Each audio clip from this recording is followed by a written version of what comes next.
Session court में निर्णय कैसे होता है, यह धारा 392 BNSS बताती है।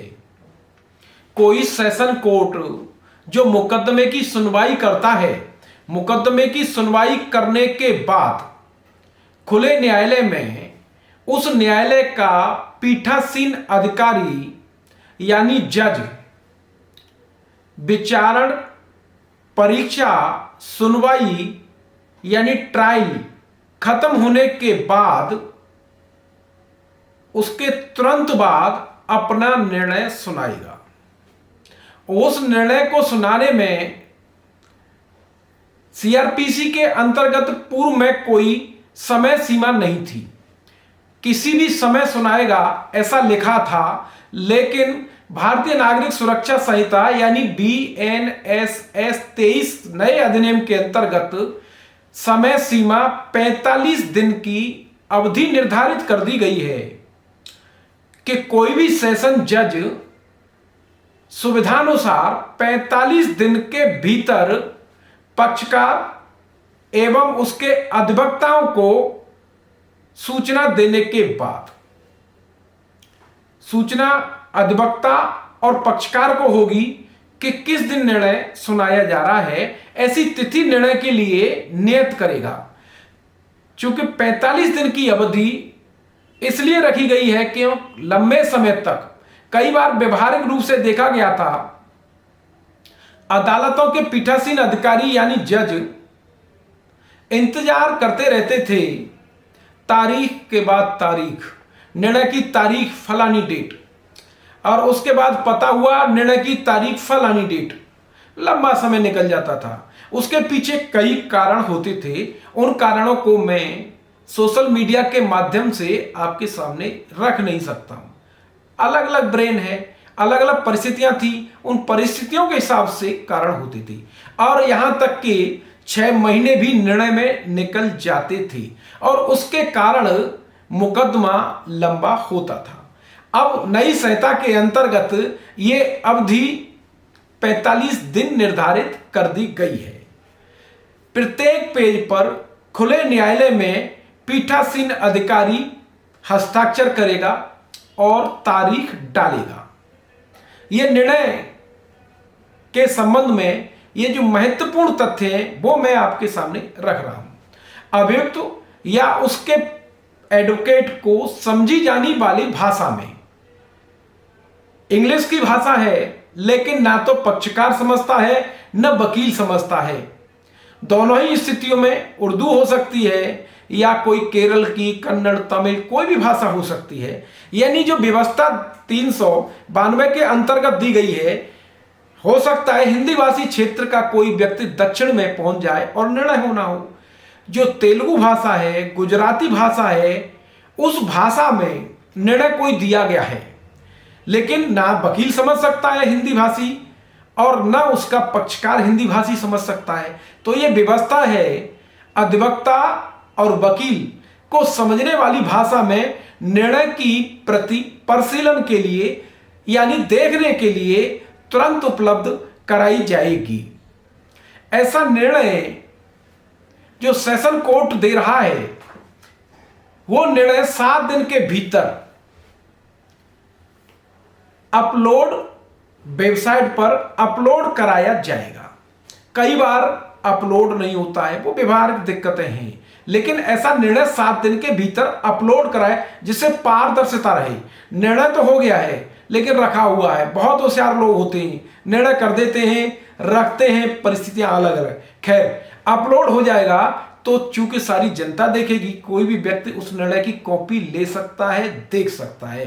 तो ऐसा निर्णय 7 दिन के भीतर अपलोड हो जाना चाहिए। यदि अभियुक्त कस्टडी में नहीं है, अभियुक्त कस्टडी में है, तो निर्णय सुनाने के लिए उसे लाया जाएगा, और उस दशा में नहीं जब ऐसा अभियुक्त ऑडियो वीडियो से निर्णय सुनाया जाता है तब लाने की आवश्यकता नहीं है। वो जेल में रहते हुए ऑडियो वीडियो के माध्यम से निर्णय सुनाया जा सकता है। और अभिरक्षा में नहीं है, तब निर्णय सुनने के लिए उसके हाजिर होने की अपेक्षा की जाएगी, यानी ये उम्मीद होगी कि अभियुक्त निर्णय सुनने के लिए अदालत में हाजिर हो।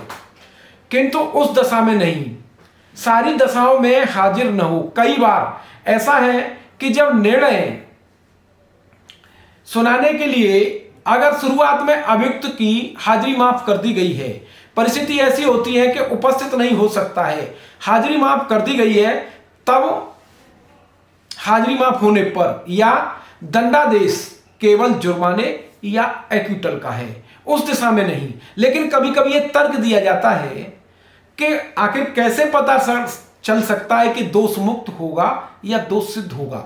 कई बार एविडेंस होस्टाइल होती है, आवश्यकता नहीं है, जनरली हम लोग नहीं बुलाते थे, लेकिन व्यवहारिक रूप से एक बात सामने आई कि ये कहा गया कि भाई आपने ये मान लिया कि दोष मुक्त का निर्णय होगा, तो कोर्ट कैसे निर्णय देने से पहले इस राय पर पहुंच सकती है कि निर्णय दोष मुक्त का ही होगा। कई बार सिचुएशन ऐसी होती है कि होस्टाइल एविडेंस हो गई, सारी चीज रिकॉर्ड हो गई और आप समझते हैं होस्टाइल है, लेकिन अदालत ने एविडेंस होस्टाइल होने के बावजूद अन्य तथ्यों के आधार पर या एविडेंस के आधार पर या ओपिनियन अपनी उसकी है, तब सजा कर दी गई।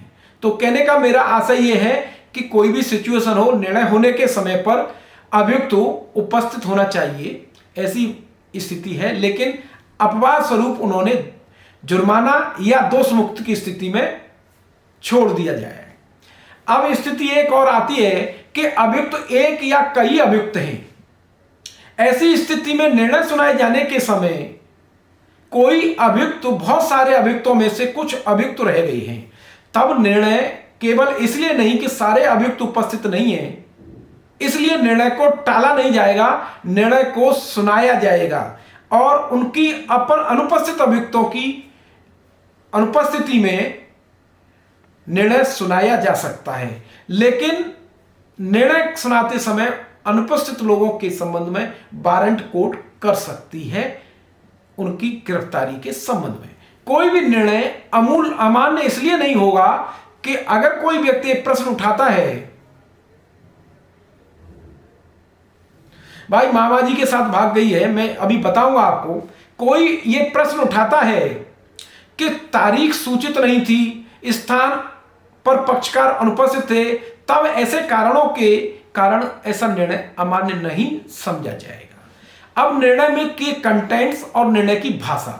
निर्णय की भाषा क्या होगी? निर्णय की भाषा न्यायालय की भाषा होगी, जो सरकार द्वारा निर्धारित किया गया है कि न्यायालय की भाषा, उस भाषा में निर्णय होगा और ऐसे प्रश्न तैयार किए जाएंगे जिन पर निर्णय होना है। ऐसे प्रश्न और उन प्रश्नों का अवधारण करने के बाद उन प्रश्नों का विनिश्चय होगा, उन प्रश्नों पर निर्णय होगा।